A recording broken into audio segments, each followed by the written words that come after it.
Tune into news across the galaxy where they talk all things LA Galaxy with the Nag Boys. Let's start nagging. And a good evening to you wherever you may be, and welcome to News Across the Galaxy, the midweek show, coming at you live from the NAGn studio submarine, stranded somewhere in the deepest trench of the MLS table. I'm your host, Edgar Zuniga, with our very own Salvi Straw Hat Pirate on the ones and twos, Bryant Lobos. Yeah, that's what I'm talking about. On tonight's show, we're going to preview this Saturday's match, between LA Galaxy and Sporting Kansas City. And to help us do all that, coming at us live from the infield at the Kansas Speedway next to Children's Mercy Park, the co-host of the For the Glory KC podcast, Chad Smith. Welcome to the show, Chad. Welcome to the show, man. How you been? I'm doing good, man. It's been a fun week in Kansas City, not because of our men's soccer team, but because of our women's soccer team. They're doing quite well. Oh, yeah. No, I hear about Casey Current all the time. They're one of the top-ranked teams in the world. It's incredible, the kind of attention that Kansas City has gotten in women's soccer. If only Cristiano Ronaldo had come over that when he had the chance, right? The whole world would be revolving around Kansas City right now.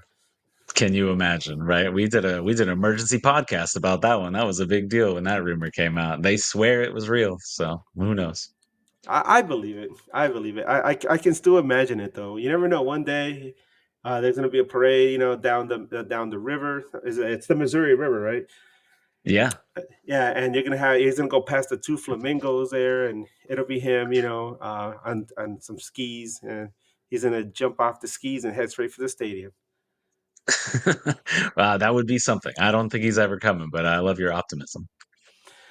Well, Chad, since you are new to our show, we'd like to get to know you a bit better. Can you tell us, how did you get into the beautiful game, become an SKC supporter, and what encouraged you to start this podcast with your wife? Yeah, so I think like most people, I played when I was a kid, and then I quit pretty young though. I think I was like 12 when I gave up because I wasn't very good, not very fast. But I've always been a fan of soccer. I'd always watched the World Cup, and I just remember specifically after the 2014 World Cup. So terrible timing because Sporting won in 2013. But after the 2014 World Cup, I'm like, why am I not watching this all the time? And Graham Zusi and Matt Beasler were on the national team, and I picked up like a cheap MLS Live, I think it was called, subscription at the time, and just got into soccer. And of course, Sporting Kansas City have not won a MLS Cup since I started watching, so it's probably my fault. But I started writing pretty much right away because when I do something, I go full into the deep end. But after quite a while of writing, for the last 3 years, I've had a podcast, and it's my wife and I do it together. She brings the casual perspective, and I get real nerdy and talk about TAM and GAM and all the nonsense of MLS. But yeah, we've been doing it it'll be 3 years actually in the next month or so. So it's exciting times over here in Kansas City. KC Mo.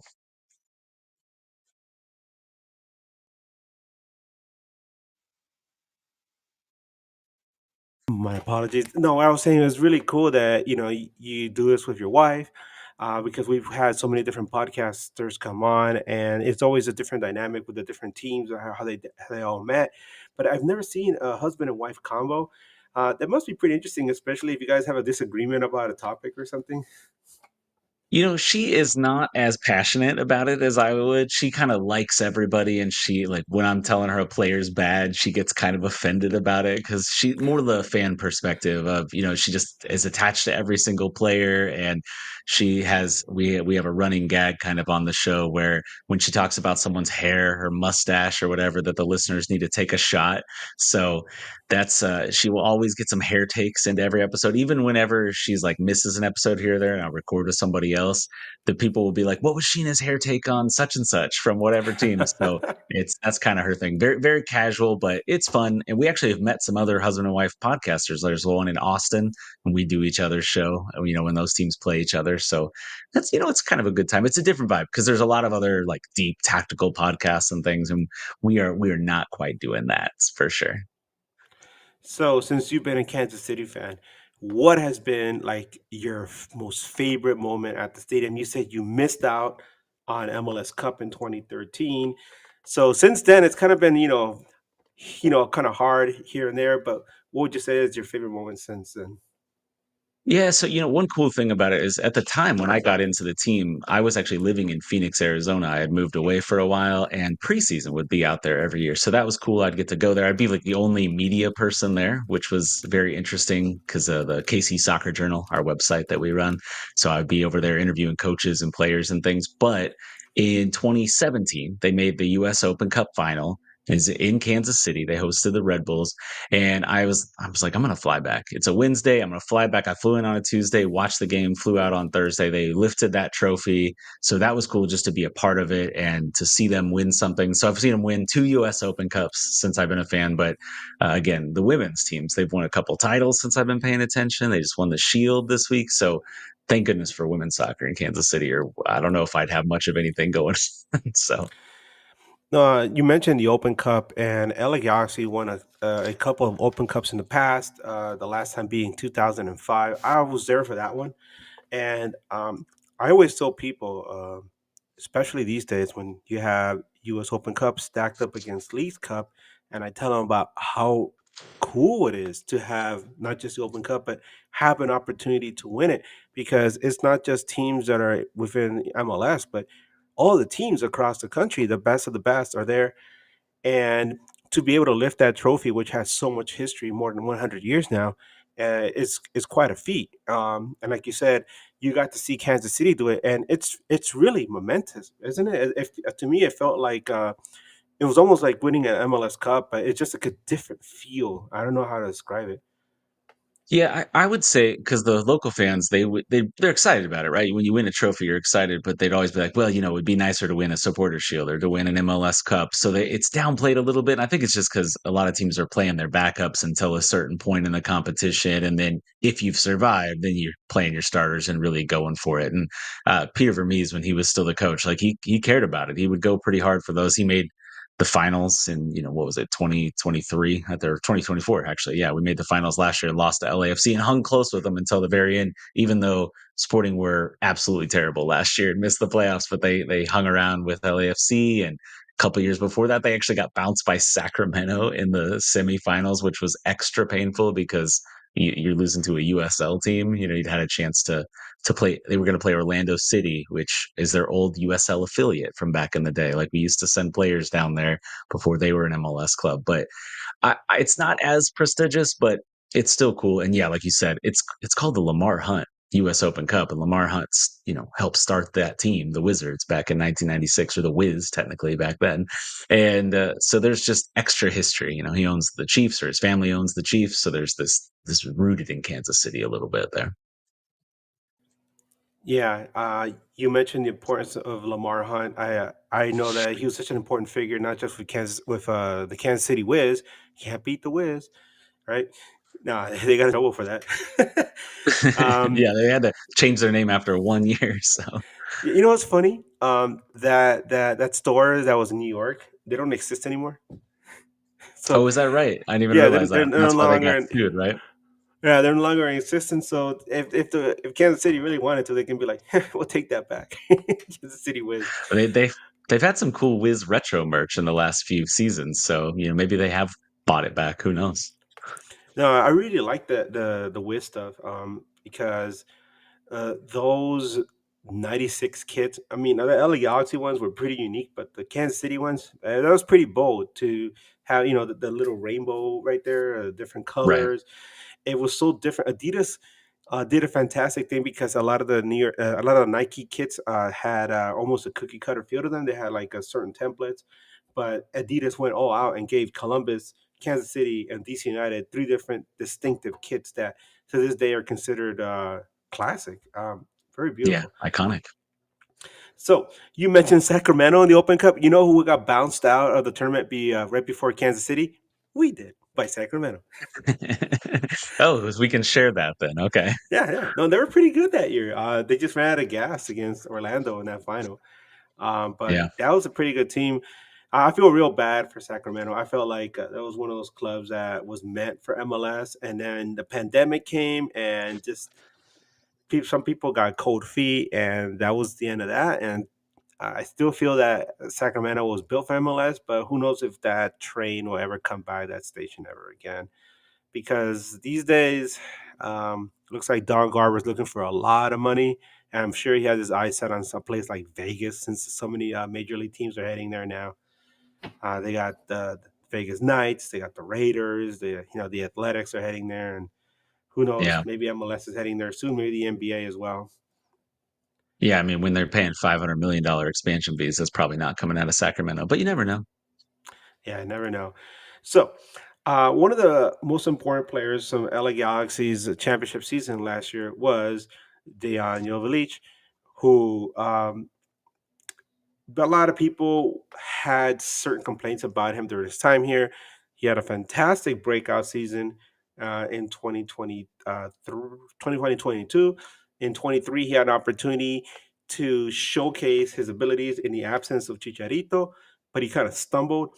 And in 2024, amid questions about whether or not LA Galaxy should get a better, more seasoned striker or forward, he went out and had a really solid season, punctuated by not only taking LA Galaxy to MLS Cup by scoring one of the two goals in MLS Cup final. And after all that, what happens? LA Galaxy has to let him go. MLS salary cap restrictions, be as they may, and he ended up with Sporting Kansas City as a designated player. So now that you've had almost a full season with Dayon, how would you grade Dayon Jolic's performance since joining the club? What's his current impact with the squad, and how has he been received by supporters? Yeah, I'll kind of take that last one first. I think people are incredibly happy to have Day on the first ever cash transfer in Major League Soccer history. Sporting have claim to fame too. They were the first ever free agent signing. They made the first ever free agent signing. It was a terrible one, Justin Matt back in the day. But Dayon, yeah, he 17 goals. It's pretty remarkable considering the team he has around him. He does not have a ton of talent around him, as you can tell by where both these teams are sitting in the standings. But he has been just a revelation. We got rid of Alan Polito in order to get Dayon, and we didn't know really what was going to happen. Were we going to just go into the season with William Agata as our striker, and now he's off to Salt Lake, and they just swing this deal. Mike Burns, our sporting director, swooping in, Mr. Burns, and getting Dayon $4 million, just an absolute steal. Because I want to say the Galaxy may have paid $4 million to get him a few years before, and then he goes on, to light up the league over those years, and coming off, and I want to say like a 20+ goal season across all his comps last year, and it just comes over for such a bargain. He's been great. Him and Manu Garcia, our other designated player, have really started to build some chemistry. Just the problem is the other 9 players on the pitch around him, I guess. So, but a really good piece to have for sure. Yeah, definitely a fan favorite over here. It was kind of sad that the day we found out he was he was leaving the squad. Somebody was at the stadium, like a fan, and they posted a photo of him with all his belongings, like literally in a In a hefty bag, trash bag. yeah, Yeah, I saw walking that. out of the stadium. And it was like, really, he's the guy who pretty much, sent won your MLS Cup, and here he is leaving with all his belongings in a trash bag. But I'm really looking forward to seeing him again. He very fiery guy. You love that attitude in the forward, and I just hope he doesn't come here and like with vengeance in his eyes, and he's like, I'm gonna score on you guys. So for 15 years, Peter Vermees was the face of this franchise. After his departure in March, what steps would you say the club has taken to get away from his shadow, from his tenure? I think that's maybe where a lot of people are possibly the most upset, is because it's been an interim coach. Kerry Zavagnin replaced him, who was his assistant the whole time. Actually, Kerry predates Peter because he was a player And then when he retired, he immediately became part of the staff, and Peter kept him on the staff when he became the coach. He actually has a longer tenure than Vermees. So I think a lot of people are thinking it's not that much different. I would say they're very different from coaching perspectives. Peter Vermees was very regimented. He'd run the same formation all the time. He would play the way he wanted to play, no matter how good or bad it was going. Zavagnin is definitely a lot different. He's using his subs. He's rotating the lineup. He's trying different formations. He's trying a lot of different stuff. And at first, you get that new manager bump. They won 3 of their first 5 after KZ took over. But after having lost 14 in a row across all comps in 2 seasons to the end of last year and the beginning of this year, so people were kind of on the upward tilt with Kerry Zavagnin, but it's been pretty rough going since that time. They only have, I want to say, 7 wins on the whole season. You get 3 out of your first 5 are wins, so it's been pretty slow, pretty tough. And I think at the end of this thing, when it's all said and done, and they hire a new chief soccer officer, I think most people probably want to see maybe a clean break, clean separation, some real delineation between the Sporting of old and hopefully a good Sporting team of the future. It's been such an up and down season for Sporting Kansas City. But back in May, we were talking about this before we came on, right? There was that odd win over LA Galaxy. You know the one I'm talking about. We're still shaking our heads over here about that one. What was the reaction from XKC media and supporters? Because my God, that's still so weird. Yeah, so I was in the press box for that one, and obviously there was an own goal that got Sporting to be ahead in the first half, and I don't think we realized for quite a while that Sporting actually hadn't taken a shot. We knew they weren't playing very well. We knew that LA were kind of all over Sporting, to be fair. Like the defense played out of their minds. John Poolskamp, our goalkeeper, in his first season as the starter, he had all these pretty great saves. I remember Marco Royce had a really good shot that he turned away, and at some point, I think we were rooting for them not to take a shot because we found out, like, I don't know if y'all know Paul Carr from ESPN, but he's based out of Kansas City. So he'll be up in the press box a lot. Actually, I don't think he works for ESPN anymore, but he's up there and he will feed us stats sometimes. He goes, yeah, there's never been a team that's won without taking a shot. And we're like, okay, well, let's hope they don't take like some garbage shot late in the game, that they just pull this thing out 1-0. It's weird because they don't have a ton of shutouts on the whole season. They've been, I mean, atrocious in their goals allowed, but they are a pretty prolific scoring team. They scored quite a few goals. I mean, like I said, Dejan's got 17 by himself. He's in the Golden Boot race on one of the worst teams in Major League Soccer. It's kind of wild. But at the same time, it was just kind of wild and weird. And then I don't know if you all saw a few weeks ago, St. Louis, our rival across the state, had the like second most shots in the history of the league in a game that it turned into a tie. They didn't win. So they had like 41 or 42 shots, something like that, in a game that they didn't win. So to have those two things happen in the same season is wild. Like to win a game with no shots and to have so many shots and just end up with a draw. It's the little things we got to root for in this awful season. Yeah, I remember watching that match, and at that point, I don't think I had an idea of just how bad the Galaxy season was going to be. We still had hopes that they're going to turn it around. They're going to turn it around. But at one point, I remember, finding out that there was no shots, and I was like, you know what? Let's see how far they can take this, right? So at the end, when the match ended, it was kind of like it kind of felt like watching somebody throw a no hitter. Like, oh wow, look at that! That was pretty unique. Um, that was interesting. And you're like, okay, that's not so bad. And then obviously the next match, Galaxy got absolutely destroyed in New York, and then they had that massacre. I mean, that horrible game in Philly where they were up 2-0 and ended up losing at the death. Uh, so we had no idea just how bad things were going to be. But those 3 matches versus Kansas City, uh, Red Bull, New York, and Philly completely encapsulates just how bad this season has been for LA I, Galaxy. Yeah, you know what, Edgar? It's funny. I still remember this meme after that game because then, the Galaxy obviously went on to lose a lot more games where it was this graphic and it had all the teams on one side and it's like, have you won a game? And they're like, of course, it's June. And on the other side was the Galaxy all by themselves as the only team that hadn't won a game. I was like, that's a pretty, I mean, I thought Sporting had it bad, right? We've started the last 3 seasons really, really bad, but that was that was something else. Especially coming off of winning the title, it's just extra jarring to see it to such a shift. No Ricky Pooge, right? Yeah, that was like early May. We did not win a match until mid July. That's Yeah, I saw July 4th. I had to look it up because I was like, did they win in June before this was over? No, July 4th was the first win. So that's crazy. actually was it July 4th? I It think it was says July July 4th 17th. over the Vancouver Whitecaps. They got a red card. Now, I don't know. I think it's a league game. Looks like it's a league game.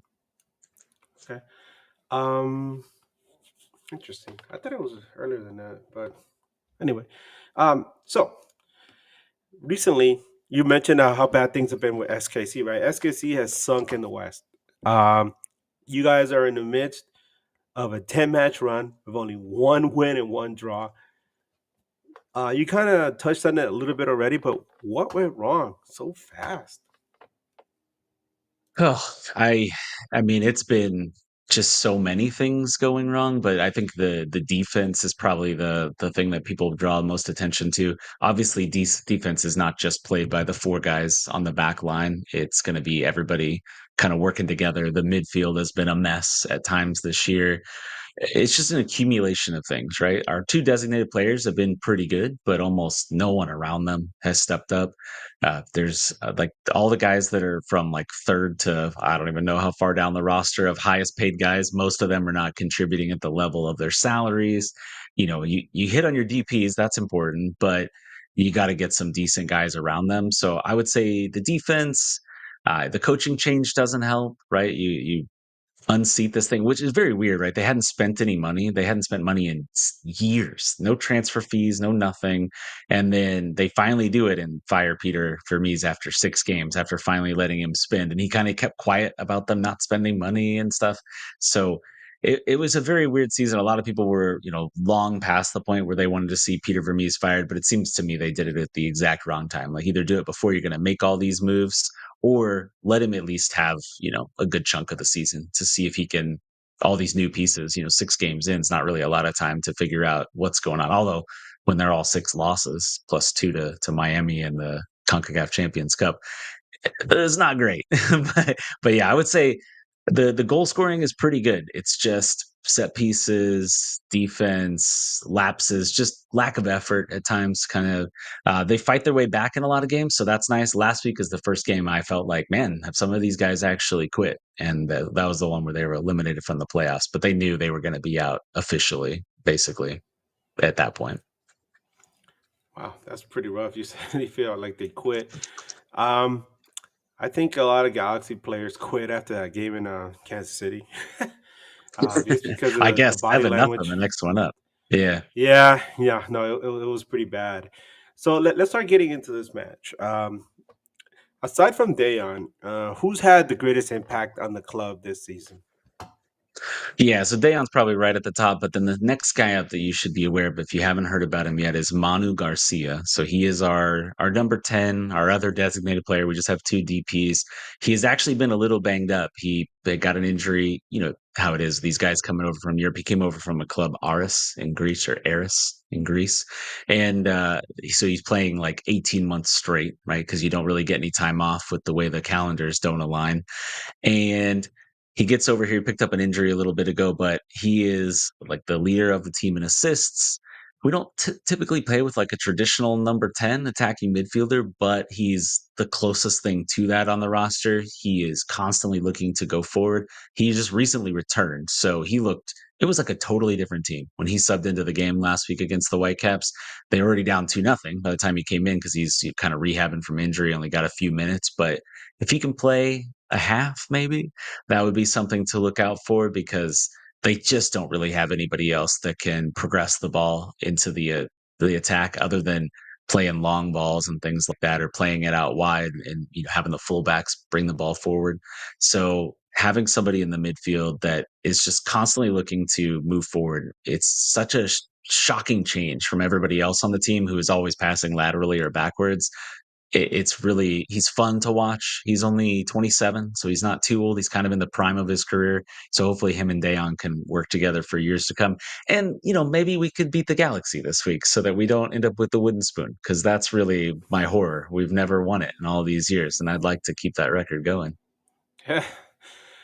You mentioned how you're hoping that Manu's starts to develop some kind of camaraderie with Dejan. Um, Earlier this season, I was a guest on No Other Pod with Jimmy, Hmm. and he was asking me about Dejan, and I told him, I'm really excited, for you guys to be getting a player like that because we think so highly of him here in LA. Um, I think he's gonna score a lot of goals over there. But my biggest concern, I told him, is that you got to have somebody to feed him the ball, and you got to have somebody Right. because Dejan can do a lot. He's the kind of guy he can create a lot. Something out of nothing. You give him the ball at the top of the box, and he has space. He'll take a shot. He'll make something happen. But you still have to get somebody to get him the ball. And so um, I know at the beginning I would watch a lot of highlights just to see what kind of treatment he was getting, and I was like, man, he's not really getting a lot of service. What has the club done to try to get him more involved? Because you mentioned, you have Manu right there, right? But has the club like made a concerted effort to try to get him more involved in the play, so that way they can utilize him to the best of his abilities?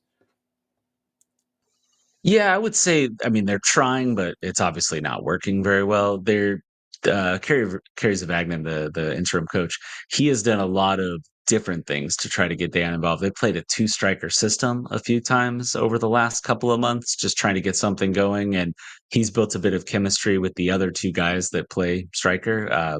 We have Santi Munoz, who is on loan from Santos Laguna and Liga MX, and then Mason Toy, who you may know, he's had a little stint on the U.S. national team. He's had a lot of injuries in his career, but he's been healthy and finally is becoming a regular contributor. So they've all had really good chemistry with each other. But again, you have to get the ball into the attack, and they just can't string together three passes half the time. So they've really missed Manu. I'd love to see Manu with Santi and Dayon and Mason or some combination of those guys out there, and we haven't really seen that at all. Uh, we have just problems in so many other parts of the field. I think what are we in 31 games played? They've had 30 different lineups in 31 games, so there's just no consistency. There's no chemistry. You got a lot of young guys, so a lot of guys have picked up some critical minutes, and hopefully that's going to spell well for them in the future. But it's a lot of growing pains in the process, which I kind of reminds me of when I was watching the Galaxy a lot earlier in the year. You guys have Tucker Lepley, who's a guy from the Sporting Kansas City Academy. So I was kind of rooting for Tucker, want to see him do well. And that was during the struggle times when you're missing a ton of guys, and you couldn't even get two of your DPs on the field with him at times. We actually like Lepley a lot. Him and Harbor Miller have been like very energetic. When you put them in there, they're hungry. They want to prove themselves in the absence of some of the other players that have been injured or just taking time off. And we might see him get a start against Kansas City. So it'll be interesting to see what he does against his old team. Um, so, question real quick: did SKC bolster the club of any signings during the summer transfer window? They made just one singular move. They got a loan. His name is Alan Montez. He's a center back, also from Liga MX. He's on loan from Necaxa. He's barely played though. He's got a couple of starts lately. He's pretty tall. Like we don't really have anybody that's aerially dominant on the team. So it's been nice to have him as a target in the box, but they're just kind of throwing things at the wall. I think at this point, because they know they're officially eliminated and they were just on the brink of being officially eliminated, they've been playing him a little bit. They've been playing 17-year-old Ian James, who is a US U17 player. He's going to probably represent the country at the World Cup, the U17 World Cup, I should say. But other than Montez, it's nothing. And I think it kind of goes back to we don't have a chief soccer officer. Peter Vermees was that role, and ownership has said they're going to hire one. Actually, they said they're going to hire one before the season is over. So we'll see. I've heard that interviews are complete and that they're on the verge of making a decision, but we'll see what comes down. But because of not having a chief soccer officer, because you have an interim coach, because your sporting director is like running out of contract, everybody has heard. I think it just left a little tentativeness in the summer window. It's like you don't want to bring a bunch of guys in that maybe the new manager isn't going to like or the new CSO isn't going to like. So if there is a new manager, we're definitely going to have a new CSO. So I think that really kind of inhibited them. And they have a very incomplete roster. They only have 25 players, which is really small. It's not much for, especially you pick up a few injuries and suddenly you're incredibly thin, which we've had stretches of that this year as well. So just like LA Galaxy everybody's just waiting for the season to be over so you could see what you can do there in the winter transfer window and just start preparing for next season. All right.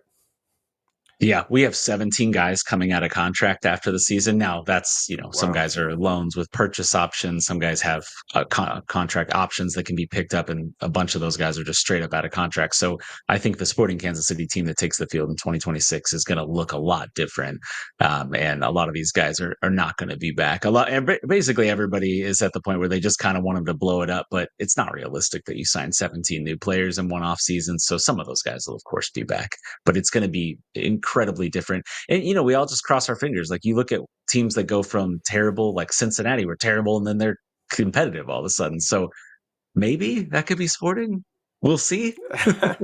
Hey, it's happened before. I mean, look at us. LA Galaxy was terrible in 23, and then MLS Cup 24, baby, all the way in, and then now we're we're back to the bottom. Although this is historically bad, and I'll get into that in a little bit. So let's Can talk can about I the ask you a question, Edgar? So, yes, like, sir. would you, with the whole thing, you guys win the MLS Cup, and now you may win the Wooden Spoon. You'll see. Would you do it again if you can go? Oh, I get the MLS Cup, but I have to suffer through a terrible year. Oh my God, we get this question every week, right, Brian? Do you really? Yeah, we We're get all this thinking question about it. every week. See, Brian, we get sometimes we have people that come on guests, right, and they ask us that. I've been asked to come on as a guest on other podcasts, and everybody's been asking me this question though, like for most of the year, like, so you guys won MLS Cup, and now you're trash. Would you, would you do it again if you knew you're going to be trash? And it's like, well, yeah, obviously. Um, I just the one thing I say is like, why can't we be like Columbus or like Seattle, where they win championships and then they still remain competitive, but then again, they're set up with systems that the players understand the system all the way down to the academy level, so that Yeah, if somebody in the senior squad gets hurt, you could plug somebody in and they know what their role is and they understand what they need to do, and they might be at the same level, right, as a starter, but at least they can fit that role, and it's almost seamless at that point.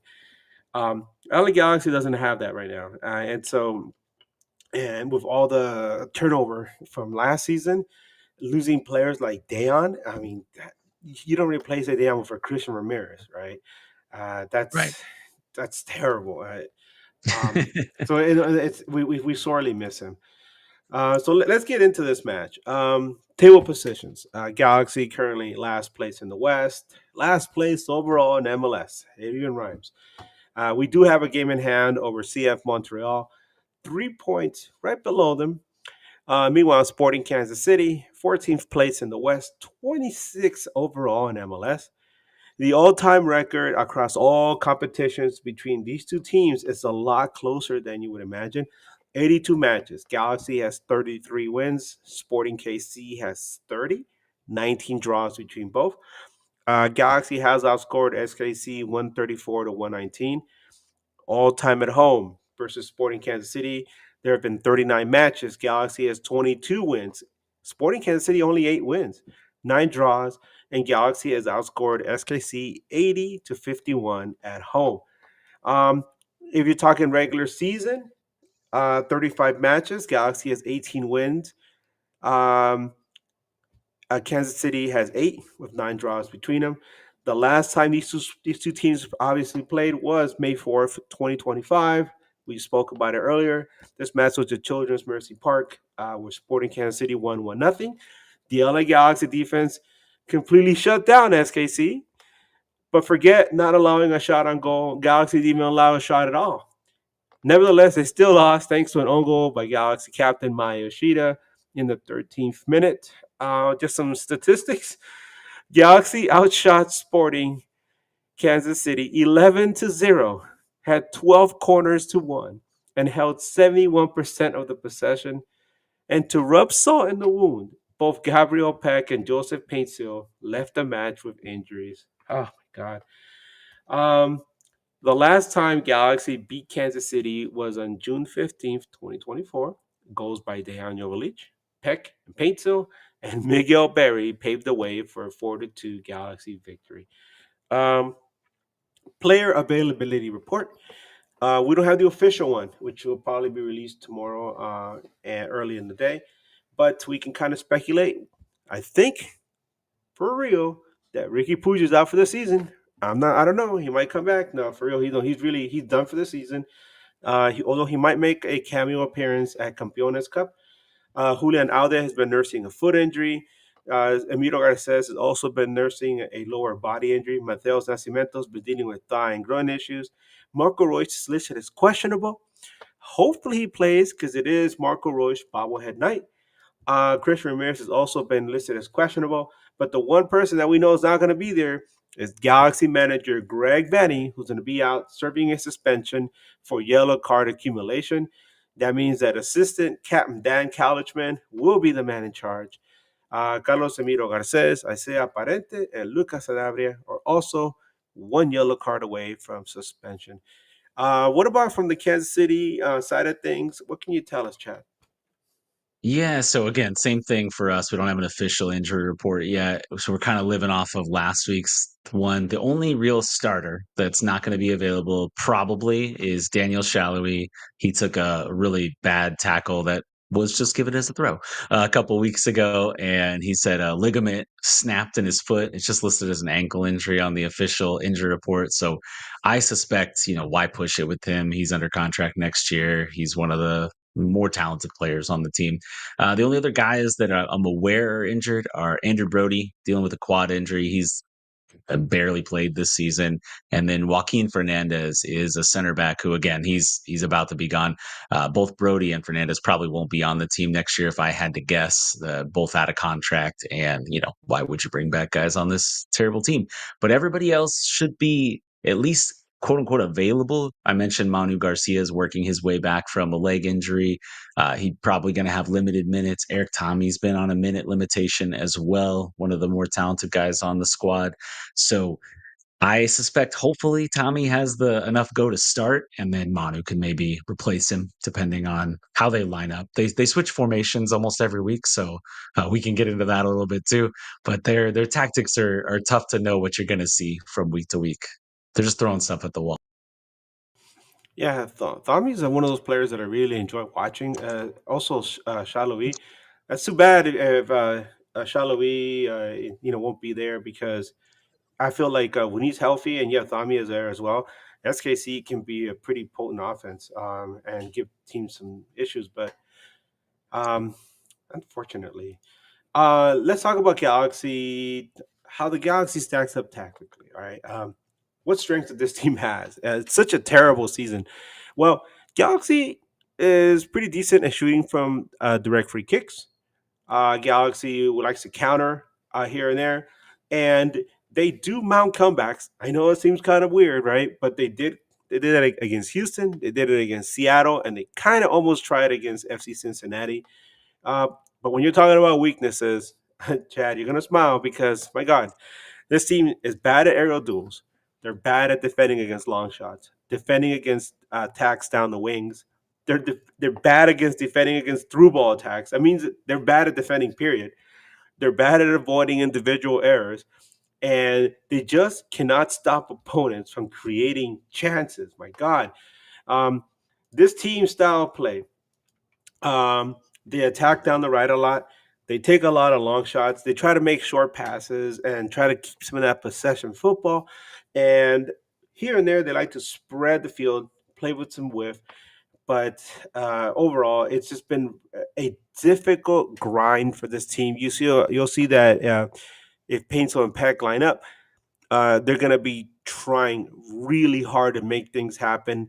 Things that last season came almost like second thought to them, like no big deal. This season it's just been an absolute struggle for this team. Um, so before we continue, we do have a super chat here, and this one's for you, Chad. Let's hear some of that Ricky Puig healing music to make his knee feel better. There you go. Hey. So Adam, $2 super chat asks, Chad, what was Jovelic's expectations were Dejan Jovelic's expectations met for this season? Yeah, I don't know what everybody else expected from him. I think living up to the season he had the year before with the Galaxy and, helping y'all win the MLS Cup, it was something that nobody really expected Sporting to be winning trophies or even maybe making the playoffs, maybe a fringe playoff team at best. So standings wise, maybe the team didn't perform, but Dejan absolutely performed. I think he's still maybe fourth in the Golden Boot race. He's right up there competing for that, considering how freaking terrible the team has been.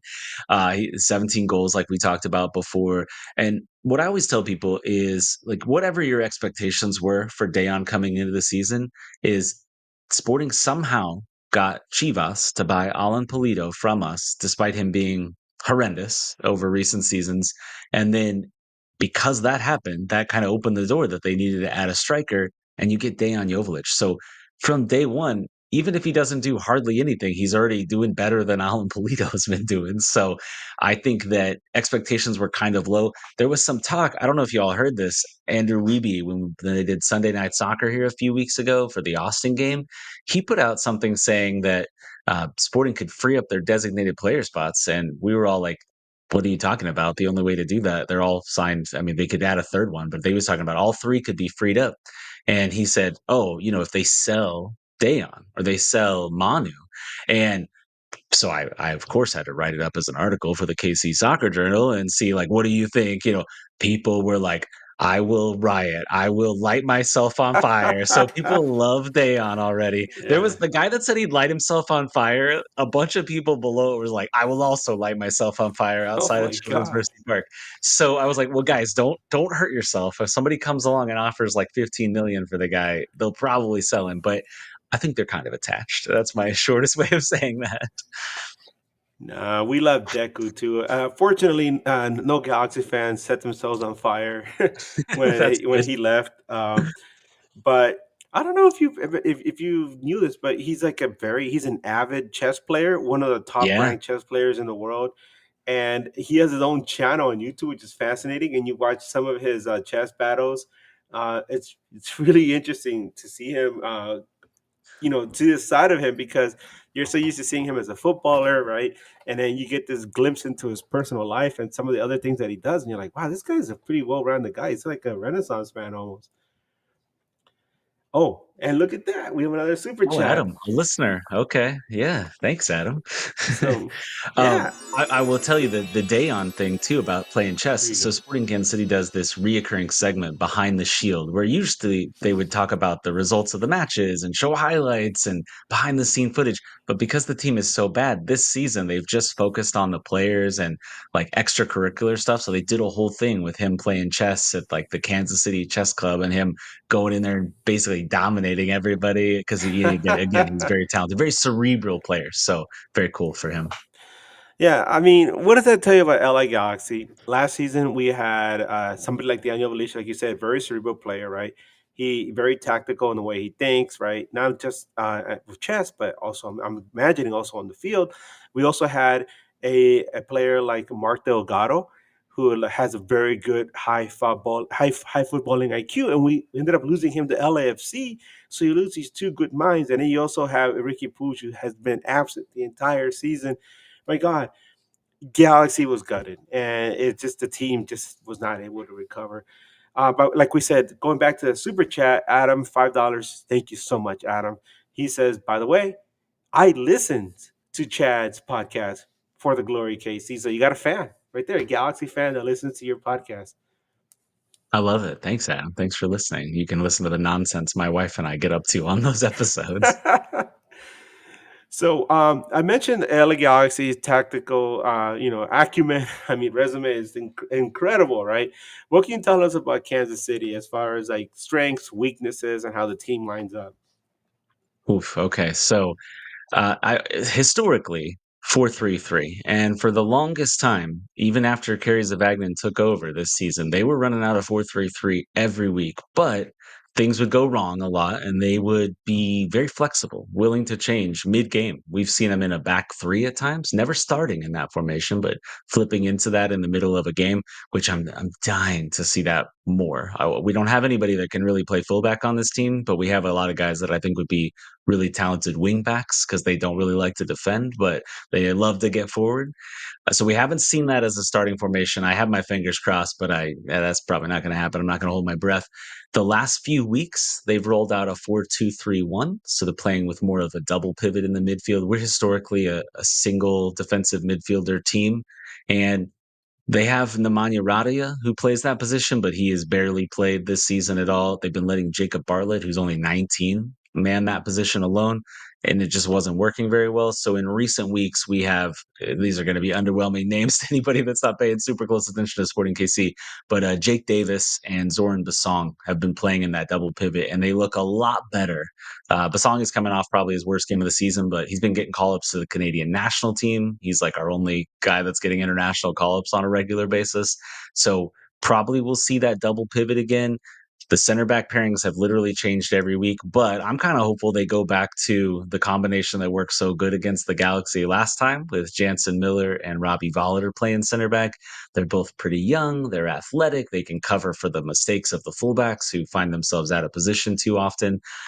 As far as the attack, we know Dejan will be up there, and then everything beyond that is kind of in flux. They've been in a 4-4-2 at times, that 4-2-3-1. They're just constantly changing. They are, like I said, they kind of quit, it looked like to me last week for the first time all season. Hopefully somebody can let them know if they beat the Galaxy, they won't win the wooden spoon, so they have some motivation to get this, because that would ensure that they cannot finish last. But outside of that, I don't really know what to expect. They cannot possess the ball with any efficiency. They used to be a possession team heavily. They would sometimes they play long balls over the top. Oftentimes they attack from out wide and try to bring the ball in. They do create goals. They have 45 goals on the season. It's not terrible for as far down the table as they are. As you can see, that's 8 more than the Galaxy have. But they've given up 2 more goals than the LA Galaxy, which is really saying something because I mean, the Galaxy have been awful. So to see a team give up even more goals than them, it's brutal. And John Postcamp, our goalkeeper, I feel like has stood on his head at times this season and really, kind of outperformed those numbers. But when you got guys running at you all alone and the scrambling defense happening in front of you, it's pretty tough to watch. And he's had a couple down weeks in recent weeks too. So hopefully, well, not for you all, but hopefully for our sake, they find a way to tighten things up just a little bit. I'll take a draw. Huh. So, you mentioned you would take a draw, but what would it take for LA Galaxy to defeat Sporting Kansas City this time around? We're very susceptible to counterattacks. So with Peck and Paintsel coming up the wings, I think if you can get somebody in the box, if it's Ramirez or somebody else crashing in, maybe one of your midfielders getting in there are going to be opportunities to hit Sporting on the counter. They are pretty historically bad at set piece defense. So I don't know if you have anybody that can rise up and win a ball on a set piece, but we've given up quite a few goals that way as well. I mean, there's so many ways to beat Sporting, as is evident by the fact that they have lost 18 times. They actually have more losses than the Galaxy, so they're really, really not a very good team. It's Kerry Zavagnin. He gave an interview. It was this like town hall thing that he did that was just kind of more fun, like he a little low pressure. They were doing like a hot one style thing where he's eating hot wings, and he said, "I'm glad we don't have promotion and relegation because I'm not going to sit back. I'm going to go for it." He'd rather lose like 4-3 than win. Well, I think he'd like a 1-0 win, but he is not a coach that gets 1-0 wins. Well, except for that one time against the Galaxy. So who knows? Maybe. Uh, uh, uh, womp womp womp. Oh God, that's gonna go down MLS lore. Um, so let's talk about the referees in this match. I every week for every match I do a ref report, and a lot of people ask me like, Edgar, why do you waste your time on this? Well, because it's kind of like reading tea leaves, right? Sometimes uh, you look at the tea leaves and it's just a blob. It doesn't make sense, right? But every now and then you start to see some patterns, and you're like, this ref really hates us. Well, this time around, these are the assignments for this Saturday's match. Refereeing the match will be Fotis Bazakos.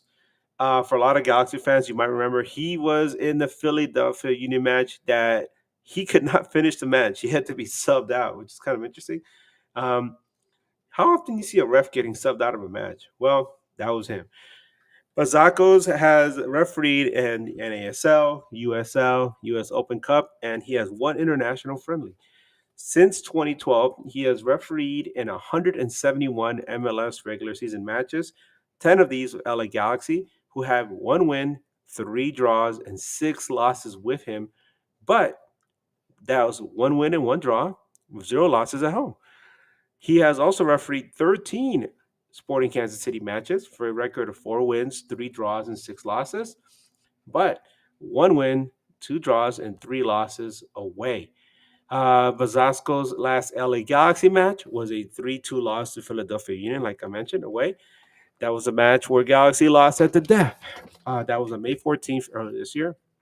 He handed out one yellow card to LA Galaxy and one to Philly. His last Sporting Kansas City match was a 4-2 win over Colorado Rapids at home on August 30th.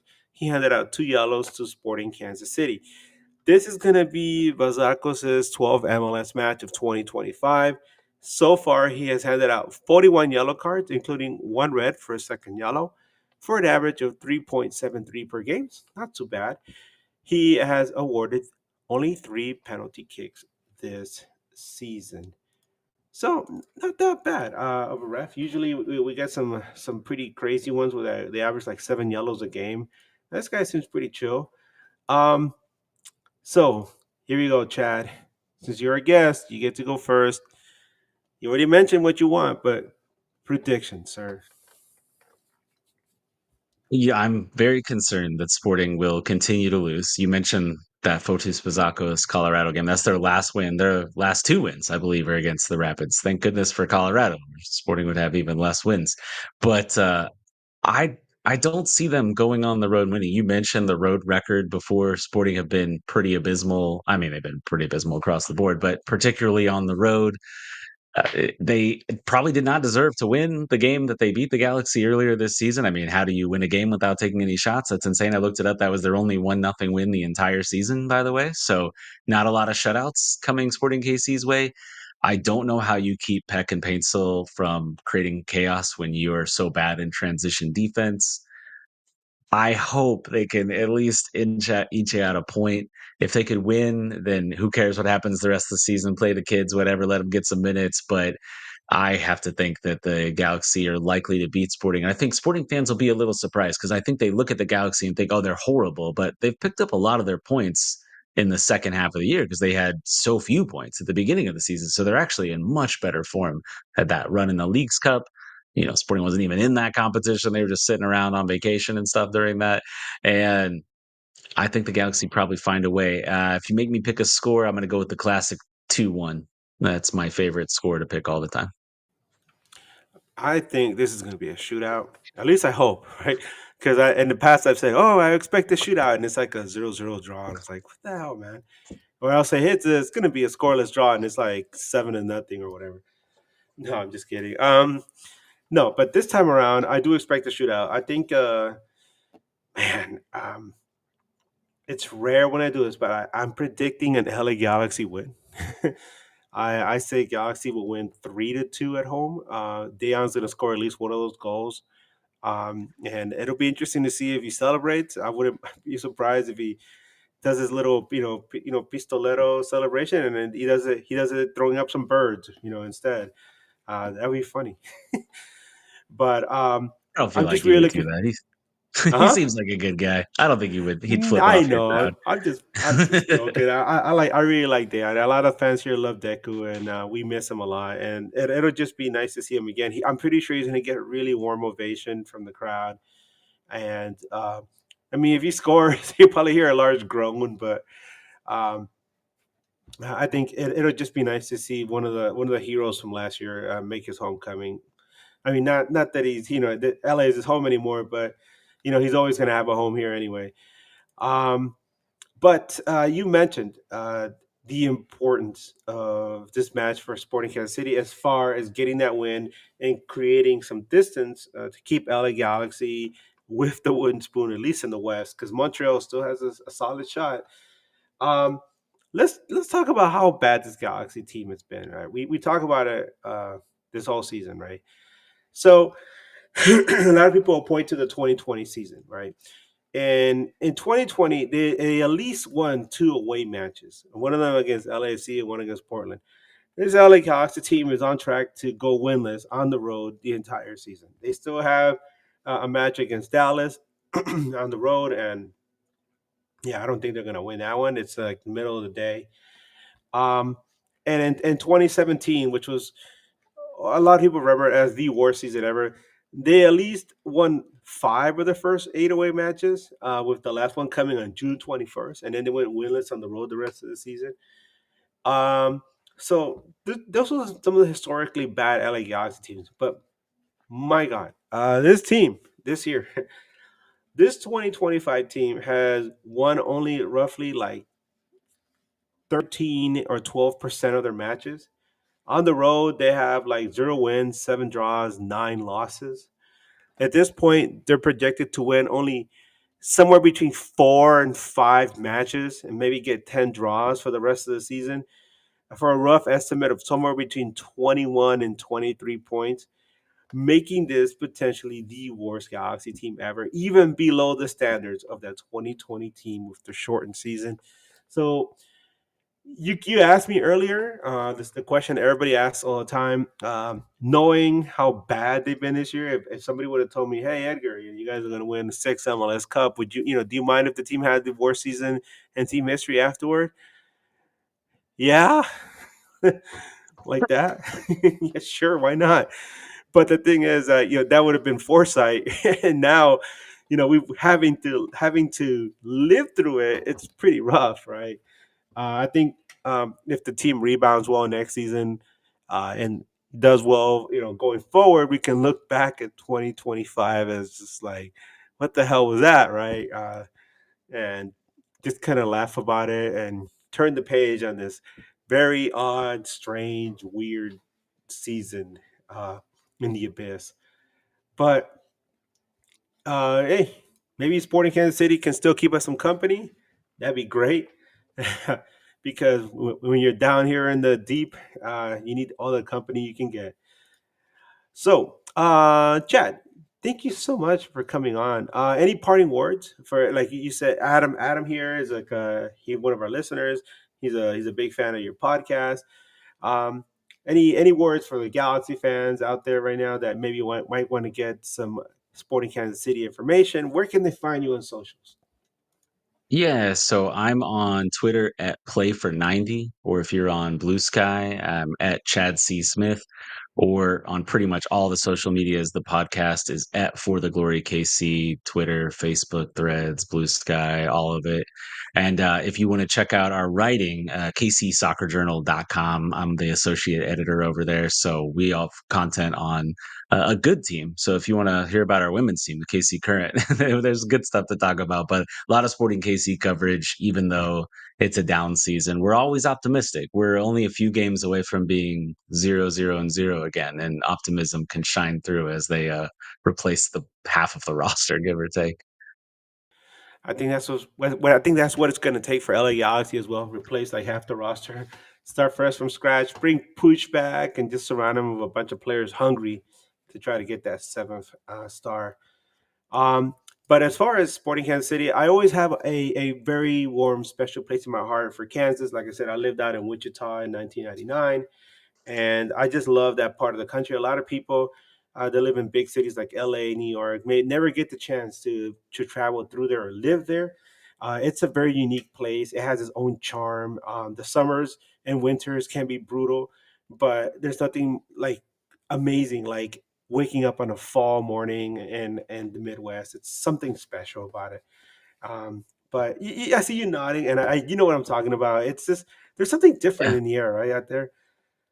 Yeah, I mean, I'm biased because I lived in the Midwest for the vast majority of my life, and I love Kansas City. It's not LA, right? It's not as big as that, and you don't have quite as much going on. But we're a big sports town. Obviously, we have the Chiefs, and everybody loves the Chiefs, and even the Royals are terrible at baseball, but they love them. And the soccer, we they call us the soccer capital of America, which is a feels like a stretch at times, but with the women's team helping things out, maybe a little bit. We're getting the World Cup for like the smallest market that is hosting World Cup games. So that's pretty cool. but like 2.2 million people live here, 2.5, something like that. So it's the smallest place in the world. Even though I think sometimes people think we're flyover country, right? We're the middle of nowhere, but KC's not too bad. I like it. No, I Way also way I'm better always traffic. what's that? Way better traffic. Oh no, absolutely. When I lived in Wichita, it would take me 5 minutes to get from where I lived to downtown at the newspaper, and I loved it. I miss it still to this day. Just nice, easygoing traffic. Um, but no, the other thing I was going to say was I love the fact that throughout all these years, Kansas City has had an MLS team. I feel like that part of the country, yeah, a lot of it is football country or basketball country if you're talking about KU, right? But I feel like there's something there for soccer that can definitely grow and thrive. And to see that the Hunts have put so much at stake with not just FC Dallas, but also with Kansas City and keeping that that brand alive and the team alive throughout the years through all the iterations. It's nice to see them still there, and I'm so glad they got such a beautiful stadium, and I hope that the club keeps thriving. And now that you have a legitimate rival with St. Louis City, I'm really looking forward to a future barbecues, as we're starting to call them, because I think it'll be the tastiest derby in MLS. Yeah, we haven't embraced the barbecue name because we don't think St. Louis knows how to do barbecue, but it's okay. They, Oh, they think that the McRib is barbecue, I'm pretty sure, in St. oh Louis. my God, those are fighting words. I gotta tell Matt Baker that next time we're on with him. Oh, I know Matt. Yeah, yeah. Him and I interact online sometimes. Yeah. Well, hey, thank you so much for coming on, man. I really appreciate it.